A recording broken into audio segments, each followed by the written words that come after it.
This is Comic Shenanigans, episode 1102, Book of the Month Club, Fantastic Four, the Galactus Trilogy. Ain't no stopping them shenanigans. Love getting into shenanigans. All up in them shenanigans. Shenanigans. Shenanigans. Shenanigans. Shenanigans.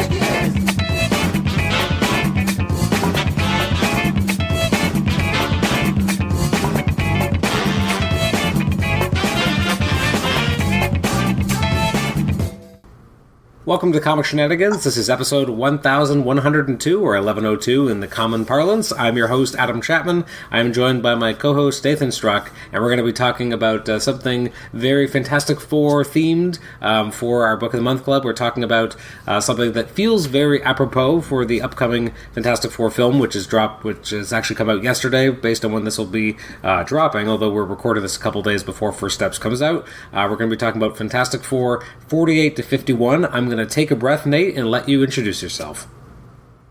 Hi, my name is Nate, and I am not a massive Fantastic Four fan, but I am familiar with the first family.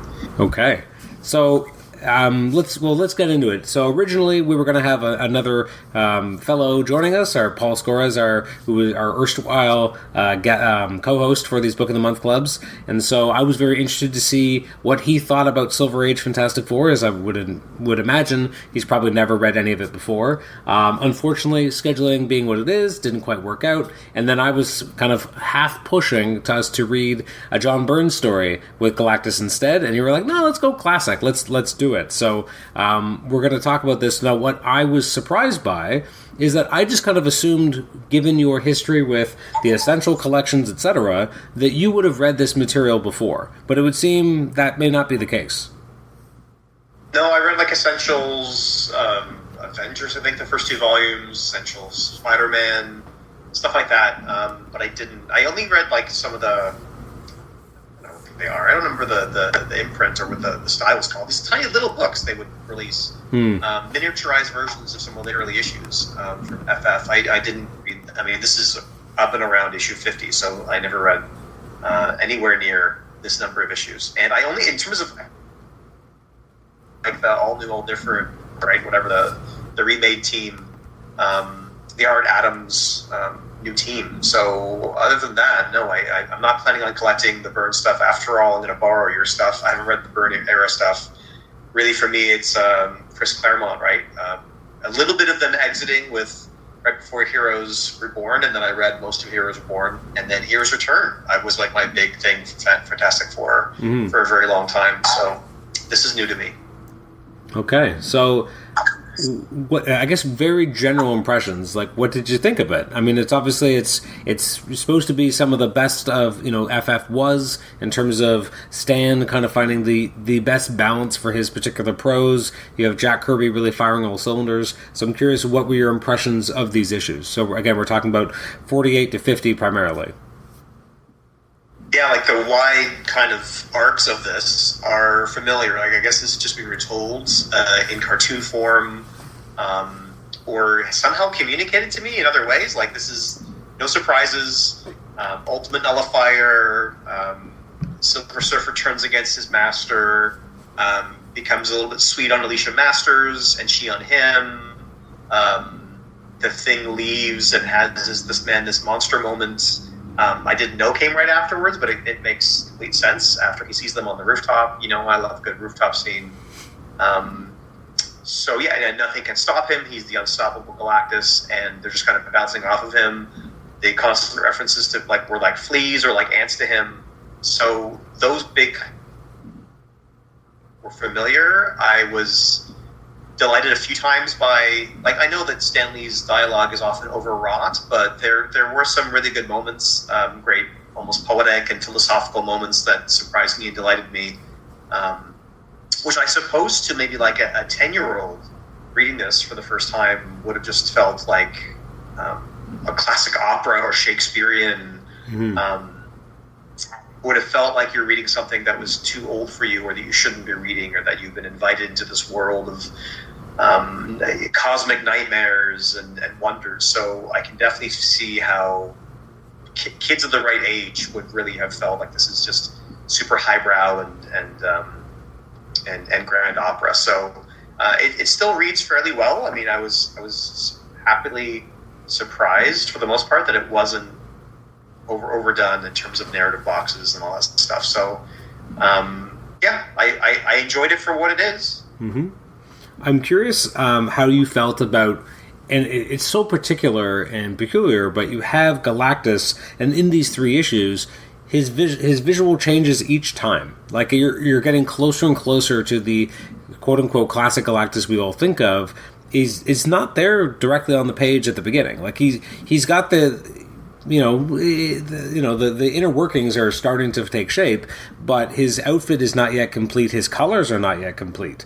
So I find it so fascinating to kind of look at it with that kind of context, because he's quite garish actually when you first see him, like with the green and the reds. But he's also looks like he's wearing full pants at that point, but he's not got the arms. So it's interesting. Development of Galactus's visual, because then in the next issue you have the familiar color scheme, but he looks like kind of a Roman centurion. He's got full bare legs, got bare arms, and then the next issue he now has pants, but he's still got some of the bare arms. So it's really interesting to see Jack constantly tinkering with it, and I'm actually surprised in some ways that they let him do it, or that Stan didn't care. From an editorial perspective, wouldn't he be like, well, no, you already established he looks like this. Why are you still changing it? It's never mentioned in story. It just happens. It washes over you. So I find it so peculiar but fascinating that Jack was not done with Galactus. He was like an underbaked idea that he hadn't quite figured out the final form for already. And it's Artie Simek on colors. Is that because it doesn't say he's the colorist, but that's my assumption that he's coloring it, because the credits are a poem or something instead of telling us who actually is the colorist. So I think Artie Simek is the letterer, I believe. Okay, so they don't credit the colorist. The colorist is Jack. I guess, yeah. Well, they would have done color guides, right? So, it's maybe a little bit different, but I'm not sure, because, in some of the issues, because I'm looking at, issue 50, the credit is inks Joe Sinnott, lettering Sam Rosen, and Artie Simek and Sam Rosen would kind of spell each other off. So, they're definitely letterers. So, it's possible they just didn't credit the colorist at the time, or it was kind of done in-house in the bullpen. I will say I love Artie's... it's clobbering time when Ben jumps off of the, what is this thing called? The jet cycle. This garish, again, everything is so Seussian with Kirby. It's these Rube Goldberg machines, also with a Seussian kind of otherworldly alien, almost insectoid kind of style. So there's ridiculous jet cycle, and then I do love Simek's lettering here, with the Geronimo, and it's clobbering time in a bold, kind of powerful purple. So I do enjoy his work here, but yeah, I guess if he's not colorist, then I suppose it's maybe Jack. And so yeah, the teal or green and red is, you're right, quite garish. Don't love the giant G on his chest. Although that's very common for the time. Mm-hmm. Apocalypse's massive A belts, don't love. But yeah, this is also very true of Kirby, the Centurion, the Roman kind of aesthetic. You gotta have a Kirby hat, right? Connor Goldsmith is fond of saying Kirby loves a nice hat. Mm-hmm. But yeah, the way that the full go around kind of his belt and over his thighs, and then the bracers, and all this is very common for him to kind of play around. And again, the Uatu, the Watchers, in a toga, right? A space toga. Mm-hmm. So there's almost nothing more perfectly alien for him than a bunch of space Romans. And this also was new to me as well. This is what is the second last page?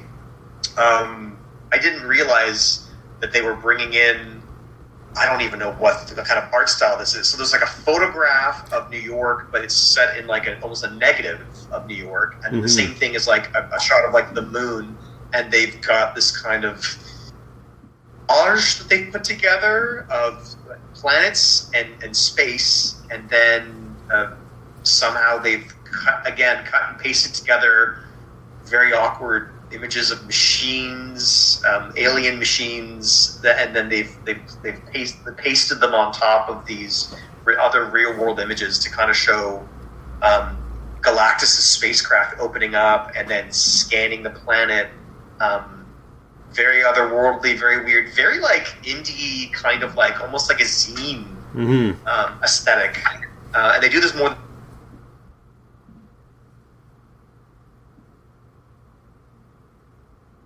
A lot of playing around with, not just Kirby doing his, the Watcher on page 16 has got his, what's he call this thing? His matter mobilizer, which again, impossibly complicated, but this idea of the alienness of it all, of it being strange, really over and over again.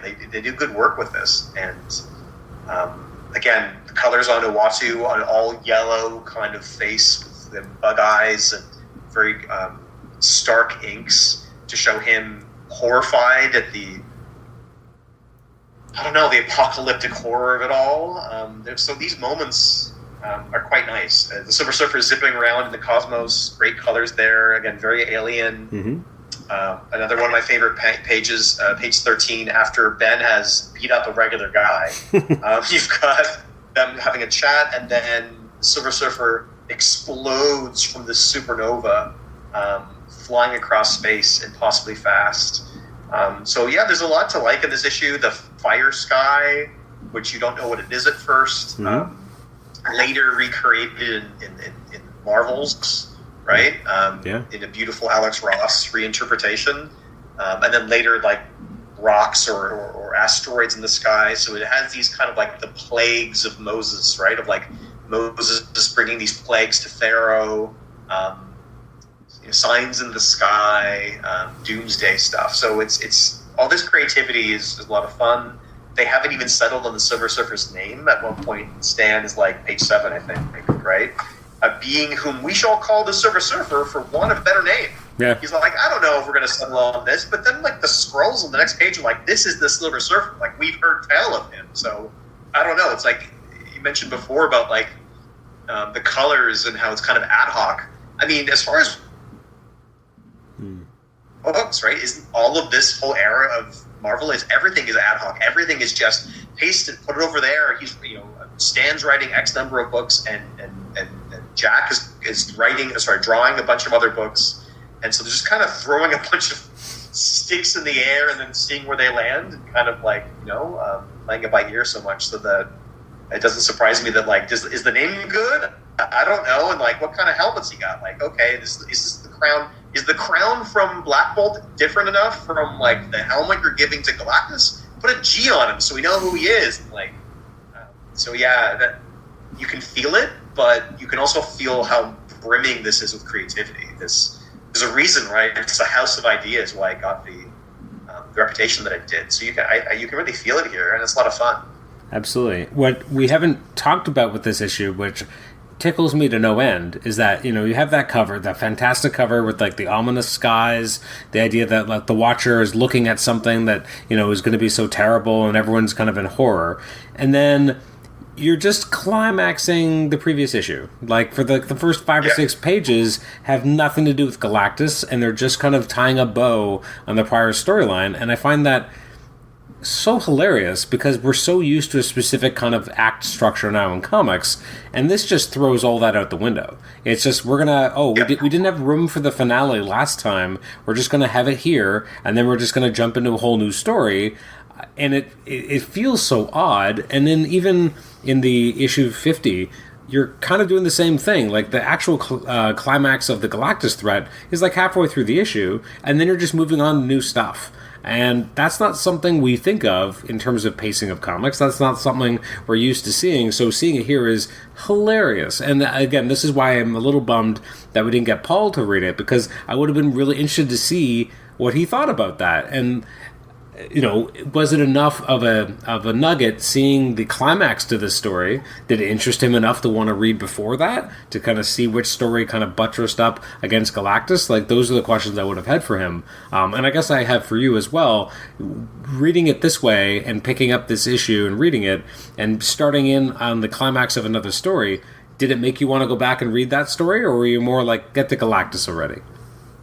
No, I mean, I haven't even talked about it because I'm like not really interested in it. I mean, the Inhumans have never really engendered in me any kind of like real interest. So yeah, they're kind of a toss to the side.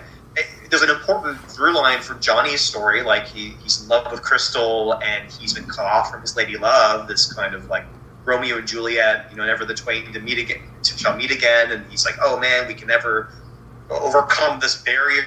There's like so many barriers. Stan loves a good barrier. I guess. Let's say Jack. Because in a lot of ways, Jack is doing a lot of this. This is the Marvel method, right? It came about because there were artists who like couldn't wait for the scripts, or Stan couldn't script everything or plot everything, so he just like go for it. And then Gene Colan comes back and says, I drew this, and he's like, okay, change page 7, and then I'll just write a bunch of dialogue over it. So I want to give Kirby his credit, but yeah, like that's an important storyline for Johnny, but other than that, yeah, I don't really care. And it's so funny, like this splash page, right? For 40, actually, this is 48. So much, right? Like if like an ADHD kind of like pandemonium and delight about like, okay, so the cover's about Galactus, but the thing is flying through the air, and there's a bunch of Inhumans, and then a Tyler on the back. But all you get of this storyline is this bottom like left narrative box with an arrow that's like, hey, by the way, the vibrations are from this guy called Maximus, and also here's the credits. But the top of it is like the coming of Galactus. Then to the right in orange is also introducing this sensational Silver Surfer. He gets 2 adjectives. He's sensational and he's silver. And it's an alliteration, right? And they're explaining in the other narrative box what happened in the previous issue. And then there's like it's the banner, all these hot colors. Everything is yellow and red and orange. And then eventually and people are being thrown at you in your face. And then they're like, oh, by the way, like the explanation is this guy named... Like, even the issue isn't interested in Maximus, what's going on, right? No. So it's very funny and very full, and again, very zine-like. This is just like what would happen just to kind of get all your attention. All these explosions are happening everywhere, and the boxes are all different contours and shapes. So it is funny that it worked. And like off-air, you were like, this 3-issue Galactus story is 2 issues. They could have just done this easily in 2 issues, and you're 100% right. It's interesting if you read the climax of that Inhuman story as well. The FF are not required for that climax. It's just Black Bolt and Maximus, and then they escape. And to be honest, the final battle against Galactus is kind of the same. It's Silver Surfer's battle. Like, it's almost like Jack is like, I'm more interested in this guy. The FF are there, and then obviously Johnny comes with the ultimate nullifier, and that's kind of the way they end up winning. But really, the FF don't really do anything. It's really just the Silver Surfer being awesome. And really, if we're going to give props or kind of say who was the linchpin that led to the win, it's Alicia Masters. Like, she's the one. Like, she's an honorary FF member just for that. Like, she saved the world. It wasn't anyone else. It was really her. I mean, yeah, the classic, like, the lady who calms the raging beast, right? In this case, she uses, inexplicably, philosophy to teach him the value of human life and what a conscience is. And then this moment as well about, like, again, she's the beauty, because he mentions, like, beauty. You've, like, this word, you finally show me what beauty is. I'm like, bro, you fly across the cosmos and see so much, like, awesome beauty, but nothing is more beautiful to you than in blind English sculptors. Like, that is what will teach you true beauty. So again, this kind of like the Beauty and the Beast like trope, I get it. Like, it's a thing over and over again. But you're right. Like, that it's the Silver Surfer story, and there is an important Johnny kind of moment as well that is important for him, because he's like traumatized. I think this is an appropriate word. Again, it's like the H.P. Lovecraftian, both the horror of the cosmos and its supreme sublime wonder. And Johnny's got this teenage brain. What is he, like 19 or 18 at this point? And he's just like, I just saw the end of infinity, and now you want me to go to college? So that's an important moment, but you're right. The FF spend a lot of their time, usually it's Sue, and complaining, or not even, she's invisible, right? She's kind of made subordinate to the plot with nothing to do. And then you have in these issues, it's Reed and Ben. We're going, like, we got nothing to do. We're all watchers. This is concernant, right? The thing gets a few licks in. The thing is just kind of swatting, and whatever he can swat at, punches the Silver Surfer as hard as he can off the building to no avail. clocks Galactus at one point with his own machine to no avail. So it's interesting to see everybody faff about. I mean, I know that like this stuff with Sue doesn't age super well. Most of the issues are Reed being aloof and avoidant, not really interested in human connection. I thought Connor Goldsmith in one of his episodes on from the Street podcast on Cyclops was very interesting on how his guest really connected to Cyclops by going, as an autistic person, I see Cyclops having autism. And that really explains a lot of him to me, and I think you can see that there as well, maybe with Reed, if you want to read it that way. But constantly, it's you are avoiding me. You are focusing too much on your trinkets and your science. But page 2, I think, is what comes up the most. Like, there's this kind of like nod to like what Sue does in most of these issues, and it's the top panel in page 2. What is it, Reed? What does it all mean? In a way, she's also like a surrogate for the audience. She's constantly asking Reed, almost like a child, what is this? Like, she does it again a few pages later. She's like, again, like, what's happening with the Inhumans? Page 5, panel 3. Reed, the ground is beginning to glow. What does it mean? What will happen to us? So she's constantly, again, like the child reader going, like, please tell us, Reed, you're the adult, you're the parent here. So that's kind of like hard for me to read Sue that way, just because, again, for me, most of my experience with her is extremely competent and in a leadership capacity, and I like how they have really, and I understand Byrne does a lot of this as well to some extent, like she's smarter, they make her smarter, she is, as it were, aged up in many ways. She's no longer the invisible girl, she's the invisible woman. So that's not always fun to read the Sue stuff, but Alicia is at least a good, a member of the FF, like you said, who gives the Silver Surfer something to think about, because she really fights for the human race and says, like, this is why you have to care. She fights to win hearts and minds as opposed to brute strength, right? I do, actually, to go back, I guess really, because Thing hit Silver Surfer into Alicia Masters' place, really we should thank the Thing. Yeah, right, because that was intentional, right? And he must have known what he was doing when he clocked him. I do really like, I don't know why, but I really like how Kirby makes Reed look so disheveled, because he's been so, he's shut himself away, he's trying to figure things out. I felt that to be very much something that a lot of writers have gone to with Reed. The idea of that, like, when he really has a problem he can't solve, he just kind of loses himself to it. I really liked how Kirby kind of brought that out visually.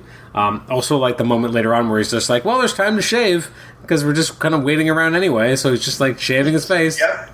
Have a laugh. Yeah.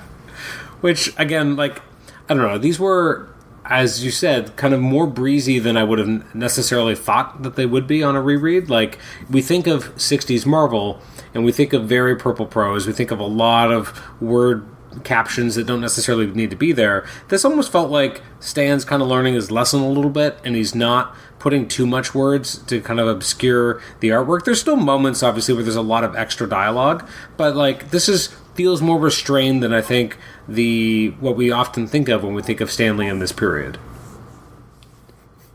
Yeah, like, there's less, like you said, he's not describing Jack's art as much as he would in other, like in the early X-Men stuff, he's constantly telling the reader, describing to the reader what they're looking at, which I think is one of the greatest cardinal sins in comics. You absolutely do not do that. You show, don't tell. You don't show, and then also tell them what's going on. And to some extent, and we see this in movies as well, and the most recent Superman film, I think, was pretty good, but there were a few moments when they're just describing for us things we've already seen. So I'm glad that Stan is pulling back from that here, in many ways. Like, it feels like with X-Men at times, it's almost like every panel. So I'm glad to see that. And you can see Stan has talked for years about how much he loves the Silver Surfer, and I think you can see that emerging love here. They comment on the Uatu's pontifications and his philosophy, and this idea of this kind of the pupilless, inhuman visage, the face of the Surfer. There's something about his nobility. Over and over again, there's something noble in you. There's something noble in you. Yeah. which I think is stirring. And the way that Jack draws him too, very haunting, very otherworldly, uncaring at first. That moment when he's signaling Galactus in issue 48, and when Ben hits him, again, very ignoble, very much like it doesn't matter. You watch, he was like, it doesn't matter anymore. He's already sent the signal. He fired the flare gun. It doesn't matter what you do. He's like, I hit him. The way that Stan draws him, he's like glowing. He's this kind of like beautiful, almost ghastly, glowing, shimmering alien creature, like a moth opening up its wings, and just wham, nails him in the back of the head. Interesting juxtaposition constantly with, and it's been said a lot that Jack is Ben, and so for Ben to talk often about this is all stupid, right? He plays this great Han Solo of the piece where everything is stupid, or like you're talking too much, or who cares, cosmic whatever. He's punching stuff, wants to chomp a stogie, and then is really hard on himself about how ugly he thinks he is. Interesting insights constantly about the tough guy, right? The guy from the streets who is also the artist in Ben, who I appreciate. Issue 49, we talked about, how Uatu sends Johnny, on a journey so that he can find the ultimate nullifier. When he first kind of sends him and he uses the technology to kind of send him, it's horrific. Like, it looks like he's just melting his face. It's amazing. It's such a strong visual, and you really go like, what is happening to Johnny here? Yeah, page 15, panel 3 is my favorite piece of art in this storyline. I have another one coming up later with the Surfer, but like the two pieces that stood out the most to me. This whole page is good. Like several of the panels are quite excellent, but yeah, panel 3 of him almost melting away is good cosmic horror stuff. It almost gives a little bit of like what Mike Mignola will try to do later on. Like it feels very Mignola-esque. Like this is kind of him, something of a synthesis that I think that I see later in him of the Kirby kind of crackle and the Kirby kind of like adaptation. But yeah, and the star kind of like span or the beam of light as he kind of changes continuums as well reminds me very much of like a Captain kind of Marvel effect. So yeah, I really like this. This is Doctor Strange-esque as well, about him kind of transcending into another dimension to find the home of Galactus and go on a quest. That's the Silver Surfer's quest line and Johnny's, which is much smaller, are the two most interesting things to me in this story. The Punisher robot punching everyone is funny, but like I don't really care. It's very Jack. It feels very much like a Kirby construct, but it feels a little less than intimidating. Well, is it the size, or is it like the frog thing? It's like, what is it? I think it's a little bit of everything. It's also like kind of the odd coloring choices between like the green and then also with like the purple. Like it's just an odd design, but I do like when it's like wailing away at them and like you see like the motion lines. Like that's a really cool piece of art. But yeah, it's a little underwhelming as a foe, and I don't think we've seen him much after this. No, the Onomatopoeia is fun though. Again, back to the props to the letterer. I think it's Sinek again. Like great crunches and fun environmental kind of effects with like, oh, he has these weird little talon feet, and they help him take a punch, and he can kind of cut up the ground a little bit. Like there's a lot of attention of like visual flair given to this. Yeah, what I would consider a pretty funny looking frog cyborg guy. And then I love how Galactus is like, you're done. Like, it's fine. Like, stop punching the air, which is the force field of the woman, and we're out of here. It just, it didn't seem necessary, especially with all of Galactus's power. And then we get to the end, right, where the Silver Surfer's like, nope, I've decided that my new quest is to save you from Galactus, so that's fine. I do like as a cliffhanger the fact that you have Uatu being like, well, now that Silver Surfer's doing this may cause the Earth's destruction is a cool kind of cliffhanger, but also that piece of art where for whatever reason, like we have a tight view of Uatu's eyes, they go all kind of crazy, the coloring is all askew, like that's quite a compelling kind of last image of the issue. Yeah, there's a lot of intensity, right? There's a lot of emotion. And the horror elements are there, right? It's almost like Outer Limits or The Scary Door or whatever you want to call it. Even like, again, that same page 20, at the end of 49, with Silver Surfer saying, panel 2, perhaps human, you were not totally wrong. The glow, the blue glow, again, of his like, he looks pretty scary there too. Like, what? That's really intense. I like the alienness that Jack is giving these characters, even though there's so much anthropomorphism. And, you know, Uatu in these early appearances is just like a big bald guy. He's just like, I'm a space kingpin. Like, later on, they'll give him the bulbous kind of alien head, and they'll change him to make him a little bit more otherworldly. But yeah, I like that final panel as well. It's again, if I was a reader at the time, if I was 11, and I'm like, I would be hooked. I'd be begging for 12 cents for the next issue. Absolutely. So the next issue is such an interesting cover because you have the Silver Surfer, but it's kind of an odd, like, brown. But I think my favorite aspect is that at last the Human Torch in college. Don't miss Johnny's big his first day, and I'm like, really, like, such a weird choice to, like, you have Silver. It's such a bid for the college readers, right? Like, college readers, we see you. Look, we're going to do college stuff and, like, day in the life, because, like, we know that college kids were buying these issues and they were loving them. They were. But I also love that, like, the issue before that, it's like, will they survive? Will the Earth survive? And they're like, here, the startling conclusion. Oh, by the way, he goes to college. Oh, so we know they win. Like, the cover is like, it's not even...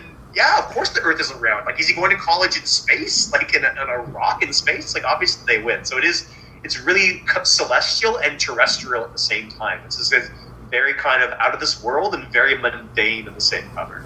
For sure. And brown's not a great color. No, and it's interesting because we've seen so many great colors already in the last 2 issues of Silver Surfer exploding forth from stuff, right? And really leaning into the cosmicness. And brown? Like... Yeah. What a weird choice. And I do like that, again, it's the FF's book, but really the focus has been so much on Silver Surfer, and this is the startling saga of the Silver Surfer. And really, like, the FF aren't really major players in this kind of climactic issue. I find endlessly fascinating and interesting as to, was Jack bored of the FF? Was he, just more interested in these other characters? And there's issues where he focuses more on the FF, but this definitely felt like he kind of took the gas off a little bit when it came to the FF themselves. Like, even the banner on the splash subordinates them. It says, the fabulous Fantastic Four become a part of the startling saga of Silver Surfer. They're like, oh, they're along for his ride. And look at him. He's the coolest. He's just like, I can do anything. And I'm a silver guy on an airboard. And, there's no wonder why stoner kids in college were already interested in Kirby Crackles and in Ditko's work on Doctor Strange. And why this is like a surfer dude, man, who like becomes almost a symbol, right, of rebellion. And he does just that, right? He rebels from a more powerful, destructive master, someone who wants to cause ecological degradation and destroy the planet. Of course, this is like a hippie's dream, right? Like he becomes so much more, and he's a great interest, right? I can see why Jack would be more interested in him as well. On page, I guess, 7 is when you have Johnny come back from his journey, which again is kind of a nice end cap to when we first went there. It was kind of very upsetting looking, and again they kind of channel the same kind of unearthly red and yellows as he's kind of coming back, and he's like, oh, I'm nearing the clearing, the mists are clearing, and then he's just like home. I really love those few panels, and I think when I was reading it with guided view, so I was just seeing panel at a time, and I think that was in some ways the best way to experience some of Jack's stuff, because then when the big moments happen, they really hit you big, but you get to kind of enjoy each moment in and of itself. That is really intense, actually. I just copied it, and viewed it that way. Some great dialogue too from Stan. Again, on page 6, the last panel, he goes, I'm back, and then he says, the Watcher did it. He guided me to the other side of the universe. He brought me through infinity. What a great, not a thing a teenager says, but he's changed, right? Like, himself because of this. So this is when Fantastic Four really, for me, is the most fun, right? This is the Imaginauts. This is the Cosmonauts. This is I travel dimensions, and it's just a Tuesday for me. So I really like that moment. I also was interested in the dialogue that he gives Galactus and Silver Surfer when they're fighting each other, because there's like, I don't know, there's like this love between them, right? Like it says, that Galactus doesn't want to hurt his herald, Mm-hmm. and his herald doesn't want to hurt him either. The one I've served so faithfully, like at some point it's beyond like master servant. It's almost like spurned lovers or parent child. Mm-hmm. Page 2 panel, the last panel, that they're betray you never, but in truth this is Silver. I should betray myself if I did not fight to prevent the annihilation of the people. For here on this lonely little world, I have found what men call conscience. Masters say we may leave this world. My heart grieves at battling one with whom I shared a universe. Like this idea, like it's very poetic, but again, there's like so much ache in there in his heart, and the emotion of like there's like a love he has for Galactus, which I really haven't read the same way in other works before. So it's interesting to see them both so pained by this, what each is calling the betrayal of the other. But the Silver Surfer's growing up, right? He wants to leave home. Mm-hmm. Let me leave, Daddy. And Daddy's like, no, you must stay. Like there's just a lot there that I was also startled by. And again, the intensity of the reds, quite good. And again, we get page 3, another barrier, another impenetrable barrier. Oh, yeah. Of course, the thing has to touch. Yes, he does. Speaking of the reds, on page, I think, 10, when you have Galactus strip Silver Surfer of his, what does he say, of his space-time powers, it's optic blast, right? It basically looks like a red optic blast. It looks so violent. Like, and the fact that, like, Silver Surfer's, like, knocked off his board, it looks like it's, like, partially going through him. There's just something about the use of the reds, how unearthly Galactus looks, because you don't really see his face, you just see, like, the outline of his eyes. I really like that panel. The penetrating of the Surfer to remove his space-time powers, again, feels like it's kid gloves a little bit, like, you can't go to space. Obviously, this is diegetic, right? This is, like, for story purposes, so they can keep the Silver Surfer and give him stories on Earth. But, like, if you're going to do anything, you should strip him of all his cosmic powers. How about that? Yeah. He's kind of violated there, but also punished, right, for going against the parental figure. But what I did find interesting, too, is the Surfer reveals multiple times, and he says this at the beginning of the fight, where is it, page, I think it's 2, like, you have no idea how much power I have. Panel 2, remember, Master, even you have never witnessed the full extent of my own power, which is interesting. Like, the retcon, I guess, it's not even really fair to call it a retcon. What they flesh out later, that the Silver Surfer was made by Galactus, is not present here, and but to reveal that even what I am is not fully revealed to you. Like, I have either kept things to myself, or I'm capable of things you're not aware of.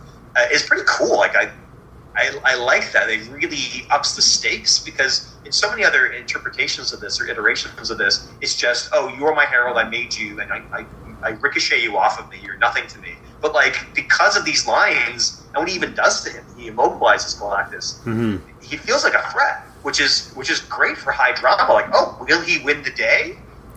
Or will he just screw up Uatu's plan, like Uatu was worried about? So it's quite an interesting and involved fight, and I was surprised, because it wasn't that Galactus could just deflect him, right? What was the second piece of art that you in particular wanted to focus on? Because you had said there was one other piece that was of particular note. Let me find it. Can we talk about the Ultimate Nullifier while I'm looking? Sure. It's a fun little trinket. So I mean, it's a MacGuffin, right? But I like that it's a kryptonite MacGuffin, in the way I guess the kryptonite is. It's a piece of his home, right? Like, the most powerful alien the world's ever known, Kal-El, is harmed only by himself. Something that comes from his heritage, from his birthright, from his home. So what kryptonite can it represent is up to the author, is up to the reader, which I think is really cool. That we are our own weakness is interesting as well. But from another point of view, especially Galactus, like, rather than just being the world eater, they call him the devourer of worlds a lot later on. That's the kind of the rhetoric that they use. But in these issues, Galactus is very much a technology user. He's an alien that uses technology. He doesn't eat anything. He uses technology to exploit the resources of the Earth. Like, I'm going to convert this into energy. Magically, he turns the oceans into energy. Yeah. Okay, we can do that too with tidal force, like tidal energy.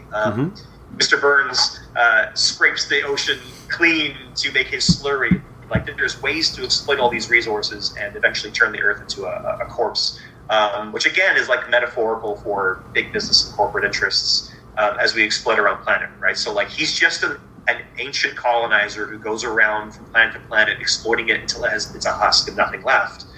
And the thing that can stop this ancient alien is his own tech, right? His own alien tech can stop it. Much like, I suppose, if you were just to get a gun and take it from early colonizers and wheel it back on them. Oh no, my greatest weakness, a human gun. And that's what it is, right? It's the ultimate nullifier. Yeah. I don't know. It's a fun drawing. Again, Jack's just like, it reminds me, I don't remember the episode that you can maybe help me with this. When, is it Homer? He invents something in a dream.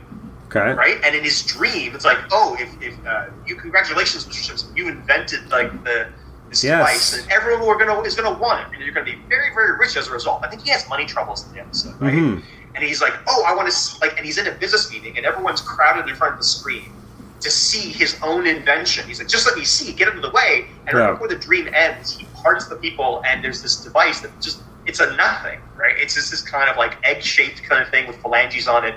It reminded me of the ultimate nullifier, something you would see in a dream. Yeah. That really, it doesn't matter what it is. It's just kind of strange. You're the genius who invented the product in question. Yes, it's the one. Which episode is it? Is it the one where he's lost all his money and he has to get money from Patty and Selma? I don't know. I'll have to figure that out for you. I don't know. I think you're right though. But that's what it makes me think of. It's another Seussian ridiculous contraption, but it does capture the imagination, right? And so it is fun. Before I stop yammering, the panel in question I was thinking about was page 4 of this issue, and it's the final panel. So this is this cool arc up in the air. Again, lots of red, explosions, and he's avoiding an attack from Galactus. And I just thought the upside down nature of it and the intense colors was a lot of fun from Jack. That's the other panel I really liked. Interesting. It was the Homer versus Patton and Selma episode. You were right. Yeah. So he's trying to invent his way out of his debt, right? That's right. Now, once the threat of Galactus is done, then I'm like, oh my god, there's so many pages left. Like, in my mind, and like, you know, because you're vibing with the story, it's pretty interesting, you get to see this big climactic battle. In my mind, because I know how comics are usually paced, I'm like, well, we must be at the very tail end. Instead, we've got a lot of pages left, and again, I'm so fascinated with the style and how they were plotting things so different than any other comic. That it was just like, this is the main brunt of the issue, but it's not, because we still have 7 or 8 pages to go, and now we have, you know, the Thing being sad that, you know, Alicia didn't realize he was there because she was talking to Norrin. We have, you know, the villain that we won't even really know who he is until the next episode. He's trying to figure something out. We have a whole thing, like a whole page all about, you know, this college football team. I'm like, oh, yeah. Like, that's a lot of real estate for, like, kind of no reason. Yeah. Yeah, and again, you have more of Ben kind of moping and being sad that Alicia was the only one who could love him because she was blind. You have Johnny meeting White Wingfoot, who becomes a very long-standing FF cast member, and he's dealing with all these, you know, the issue with the fact that he just went to Infinity and also really misses Crystal. You know, those two things. And then the issue just kind of ends. It's just, they're just kind of like walking to class and like, that's about good. Let's just be done. And I just find that fascinating, just from a structure perspective, that this is just how they were ending comics. They just kind of end. Yeah, it's kind of the worst denouement ever. Like, it really, because they're beholden to the page count they have to put out, they're just like, here you go, remember all this stuff? And they even hang their hat on it too, right? The last panel of the narrative box, a strange way to end a tale, perhaps, and yet, perhaps it's the only way. So, like, Stan basically went, I don't know, I think I lost some of Jack's pages, and so I'm going to take some pages from next month's comic, and I'm going to put it together. It just feels very meta, right? Like, I can't think of a better way to end this, so you're going to get this. it feels like it's midway through introducing the next issue. And so, yeah, this is what we have. So it is, this is not the art form maybe at its finest in terms of, structure of an issue, but it's also quite a whammy and a really fun classic FF story nonetheless. It just, it has a lot of extra space that we don't need. Even introducing the villain who is nameless for the next issue, like this man, this monster, like he never gets a name in this issue or the next. No. He's just the guy. So actually, a couple years ago, you bought me Fantastic Four Full Circle. I believe that's what it's called. It was the Alex Ross FF story, and it pivots off of 51. So it uses 51 to tell another story that involves that character. I don't think he names him either, though. So I did read that issue too because you said, hey, maybe we could talk about it, and that was fun. There's a lot of stuff in here that I didn't. That also, again, we don't need for pacing reasons, but the stuff that's in there, the emotional beats are quite interesting. Mm-hmm. I hadn't read this issue before I read not the retelling, but the issue that kind of the storyline that pulls from it. So I guess I have to go back and reread it. But that was a lot of pathos for a guy who wants to take over the life of Ben Grimm. So you had never read this story, really? I find that. No, I've seen the cover a million times. Yeah, it's interesting. I think when I was a kid, there was a Marvel Comics kind of Origins of Marvel Comics type of book they used to get from the library, and it had an early story and a later story. And I remember it had like FF1, and then it had This Man, This Monster. And for Hulk, I don't remember. I just remember the first appearance of the Hulk. I don't remember which other Hulk story they kind of threw in there. I think with Wolverine, I think it was they had like Giant Size X-Men #1, and then they had some random like 90s issue that he's like, fighting, I think, hand ninjas or something. It definitely wasn't the original Wolverine miniseries, but anyways, I remember this book. Anyway, so This Man, This Monster, I always kind of knew it because I read it there. I had forgotten completely that they intro the villain or the antagonist in 50. I completely blocked that out of my head, that character showed up. Everything in 50. It has way too much stuff in it. Has the Inhumans for no reason. It's got a football team. It's got Johnny having a daydream about infinity. It's got everything in it. It's got Galactus doing the thing he loves to do, which is to give his word, and then he's going to leave now. Like, he's giving his word, so he's not going to come back. And then he comes back later, and he gives his word again, and he comes back anyway. Like, they love to do that. They're like, Doom's word is as good as his bond, and then he comes back. Yeah. And Stan loves that. He loves the bond. With 51, a few quick notes before we let you go.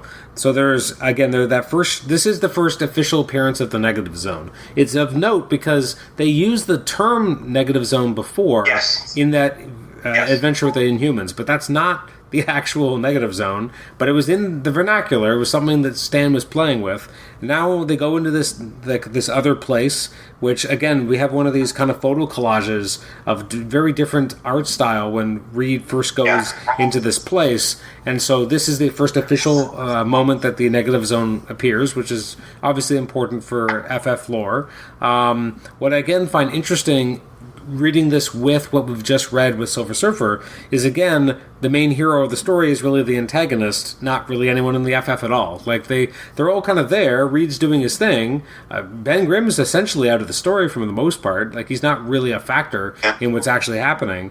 And then it's this nameless man who realizes... And again, I guess Stan really liked the idea of people realizing fundamental truths and kind of having their own come-to-Jesus moment, so to speak. And that's what this guy does and has, and ends up letting himself die because he realizes that he was in the wrong. Which, again, there's no agency in the actual Mr. Fantastic. Like, he doesn't know what's even really happening until it's over. Yeah. I mean, it's all in the cover, too. Like, the cover, once you read the story, you're like, oh, that's not Ben Grimm. Like, This Man, This Monster is the unnamed villain. And you see this horrific image of, Reed in a machine in this gateway, screaming, which you know later is, for his life, while the impersonator doppelganger thing hesitates and is having this moment of emerging morality or a moral quandary. It's not what I thought it was when I first saw the issue cover. Oh, the Thing is really sad because he's a monster. Mm-hmm. It's only a cover you really understand after the fact, which is frankly quite rare. Like I don't get a lot of like aha moments from covers. Mm-hmm. So kudos to them for that. And there is a lot of other there's a lot of horror in this as well. With the negative zone and the wonderment of it, and then the terror of it, and of being stuck in a well you can't get out. I have a rope around me, and I can be pulled out of the well at a moment's notice. Oh no one's pulling me out of the well, right? Like these claustrophobic moments, or these moments of not being able to be returned back to your regular form or to safety. Mm-hmm. This is a prime human like terror. This is like why I won't go cave diving. And it's also something I've encountered in many nightmares, this feeling of like not being able to get out. So the terror that Reed's experiencing here, and then the decision to stay back, right? I can only save one person, so I'll save the very man I was trying to destroy. And then you just see him drift away, and you don't see him die. And, Ben, who's like, okay, well, I'm not the Thing right now, so that's cool, so maybe I can go, reconnect with Alicia. And that moment of going to knock on the door and his hand returns, and he even puts it together. He's like, oh, maybe that guy posing as me, he's not around no more. Quite interesting. You don't see the body, you don't see him die. That's quite a choice, and a much better ending to this comic than it was to the last one. Except the final panel. He paid the full price, and he paid it like a man. Like, what is going on here? There's all this pathos, and then there's like toxic masculinity. Reed Richards is at the very end. Yeah. Kind of smug. I don't know how that lands, but other than that, yeah, like it's quite an ending. We talked a lot about covers. I mean, This Man, This Monster has, of the bunch, a very restrained cover. Because we've seen covers where they're throwing so much at you and so much text and so much kind of stuff to draw your eye. This one is actually relatively restrained. I mean, you have the usual masthead. You have, the world's greatest comic magazine. You have the stuff that they had to have there, like the Comics Code Authority seal of approval. You have the number of the issue of the corner box. You have the cost. But that's all normal. And then you just have the one This Man, This Monster, and they just let the art breathe. And that's not the most common for FF in and around this period. So I'm surprised that it felt as like they let the art really have its space, which is, again, not always the case. Yeah, it seems like, and the details speak a lot too, right? Like, it seems very clear that Jack still at this point loves to draw the rocky skin of the Thing. So there's a lot of attention to the shading and to the different like rocky components. And then, a Kirby creation, a Kirby tech piece. The background is just full of all this really unnecessary, all the stuff he loves to do. He's just doodling in the background. There's not as much attention given, in the above section, the top half. But the machine in question has all this like extra love, again, that he didn't have to put into it. And then, again, you got to have the Kirby crackle. So you got the Kirby crackle in the portal, the negative zone, with Reed kind of there screaming. So, like, there is that restraint, but then there's also, I would say, an unnecessary, but I love Jack for it, attention to all these little details that he's doing there, which is pretty cool. For sure. Now, Silver Surfer won't be on the cover again until issue 55, which is only a few months later. It's the month after This Man, This Monster that we get the first appearance of the Black Panther. So there's a lot of big stuff happening pretty close. Yeah. I mean, this is what it felt like when I was reading the Byrne Claremont stuff, and it was just hit after hit after hit. I'm like, oh, when people talk about legendary runs, it's often because of this. It's not just there was a few good issues. It's hit after hit after hit. And you're like, okay, well, they defeated Sauron, and next thing you know, like, oh, here's Proteus. Like, it's just boom, boom, boom, boom, right? So that's actually not how that works in those issues. But you know what I'm talking about. Like, I do. It's clustered together. Yeah, to have the Black Panther first issue right after this, and this isn't like a gap either. Like, this Galactus just ends. It's not like they take a breather and they don't do something special. This monster is special, and then they just do another special one after it. So, yeah, it's really the Promethean fire.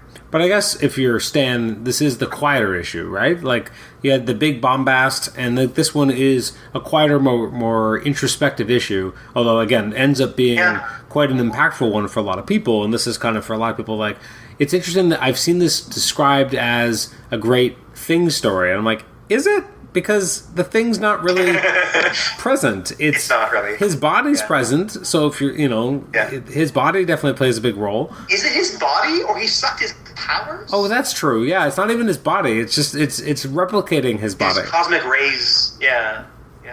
Just very funny. Yeah, you're right. No, it's high action, and then there's a down, but it's still. What I just mean is it's still quality, right? It's not like they took a month off and said, "Hey, throw something out." It's thoughtful and meaningful, and so that's kind of really cool. So, I think the Adam eventual question is going to be, if I know you, and I think I do, is this made me want to read more Silver Age Fantastic Four? And yeah, it has.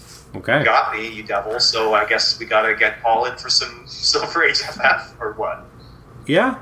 I mean, yes, I think that, it's eminently readable. And again, I think a lot of the rougher edges on the FF as a concept were definitely kind of sanded down by now, but you still feel like this is rock and roll. Like, these guys are just kind of churning out comics. I remember, at some point in the 60s when it was a Marvel pop art production you would see on a lot of the comics. That's what this feels like. Like, this is, they're just kind of, if you didn't know that it was middle-aged guys doing it, you would think that this was like hip happening guys, right? Like, it has an energy to it, even though the guys were not young and they were, middle-aged guys.